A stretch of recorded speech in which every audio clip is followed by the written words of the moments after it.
Hai pemirsa, selamat datang kembali di channel yang akan menyajikan informasi terbaru dalam hal kesehatan jasmani dan mental, dan juga informasi lain yang berguna bagi kehidupan kita. Lau kau mau tahu? Ya, kali ini saya akan mengulas tentang hal olahraga dan hubungannya dengan penurunan berat badan. Seperti kita ketahui bersama dan semua orang juga setuju bahwa olahraga itu memang banyak gunanya ya. Bisa membuat kita lebih sehat ya, membuang toksin dengan keringat-keringat yang kita keluarkan, atau kita juga uh, melatih tubuh kita, jantung kita supaya lebih kuat, dan masih banyak hal-hal lain ya. Tapi apakah hal ini berguna juga misalnya dalam hal penurunan berat badan? Ya, saran yang umum sekarang banyak yang mengatakan bahwa untuk menurunkan berat badan, Anda perlu kurangi kalori, dan juga eh, Anda harus buang kalori yang sudah menumpuk itu dengan olahraga. Tapi apakah itu efektif? Karena banyak yang mencoba menjalani itu dan ternyata hasilnya belum tentu memuaskan, sehingga banyakkan orang eh, tidak berhasil gitu ya. Dan memang dalam hal penurunan berat badan, olahraga ini memang kontribusinya mungkin memang nggak besar ya. Coba kita bayangkan misalnya orang berolahraga selama 30 menit lari ya, itu yang kira-kira dibakar kalorinya ya mungkin sekitar 300 kalori ya. Dan 300 kalori itu setara dengan apa sih? Misalnya satu kaleng minuman soda itu kira-kira udah 150 kalori ya. Terus kue brownies, muffin ya, atau sarapan pagi kita itu kira-kira udah berapa kalori ya. Kalau kita bakar 300 kalori, sedangkan misalnya konsumsi kita untuk sarapan aja sudah 600 kalori ya. Jadi itu sebenarnya tidak terlalu menyumbang besar dalam hal pengurangan kalori. Apalagi kalau kemudian kita disuruh mengurangi kalori, makanannya dibikin sedikit, akhirnya kita mau olahraga sebenarnya juga agak-agak berat ya, agak-agak males-malesan, sehingga orang akhirnya mikir, saya nggak ada tenaganya, malah dia sebelum olahraga makan dulu, atau setelah olahraga, lapar juga ya, akhirnya makannya malah bisa lebih, jadi bukan kalorinya defisit, malah bisa nambah ya. Itulah yang membuat olahraga itu dalam hal penurunan berat badan itu bisa kontraproduktif. Belum lagi kalau Anda misalnya obesitas ya, ketika Anda lari, lutut Anda cukup menahan beban yang berat ya, itu juga sangat uh, menekan atau membuat stres pada dengkul, kaki, pergelangan, dan itu belum lagi kalau hormon kortisolnya itu makin bertambah, maka kalau kortisol itu bertambah memang pada jangka pendek itu memang membantu pembakaran lemak. Tapi kalau Anda melakukan olahraganya berlebihan atau terlalu sering, itu justru membuat kortisol yang berlebih, yang kronis itu malah membuat pembakaran lemaknya berhenti ya. Jadi itu yang membuat olahraga itu kalau dalam hal penurunan berat badan itu nggak selalu efektif ya.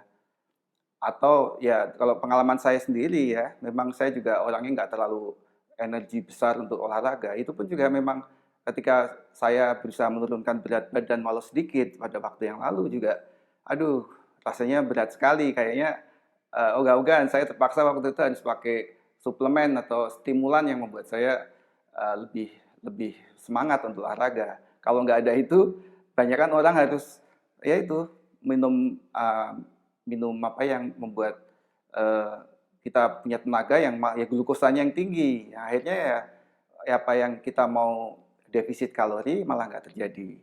Ya.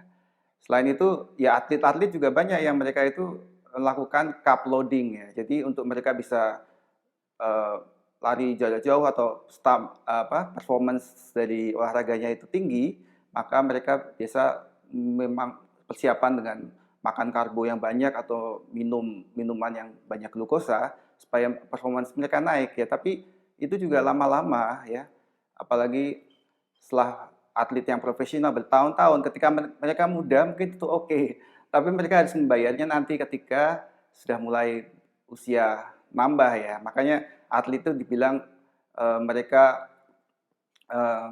ya waktu muda itu waktu mereka untuk berprestasi itu sangat terbatas lah. Kalau udah tambah umur, malah justru mereka bisa lebih kurang sehat ya. Karena ya itu terforsir dan karbo itu membuat uh, uh, insulin itu bekerja, pankreas bekerja begitu kuat untuk mengeluarkan insulin dan akhirnya lama-lama terforsir.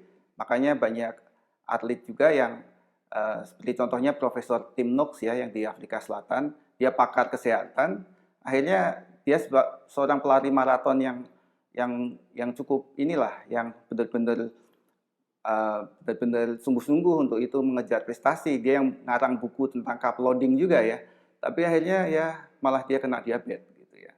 Ya itulah, jadi penggunaan glukosa sebelum olahraga itu juga malah menjadi hal yang kontraproduktif ya. Dan bukan dikatakan jangan olahraga, tapi kalau Anda apalagi obesitas atau jantungan ya, apalagi orang jantungan banyak yang meninggal justru karena waktu pada saat olahraga, karena sebenarnya nggak kuat tapi dipaksa.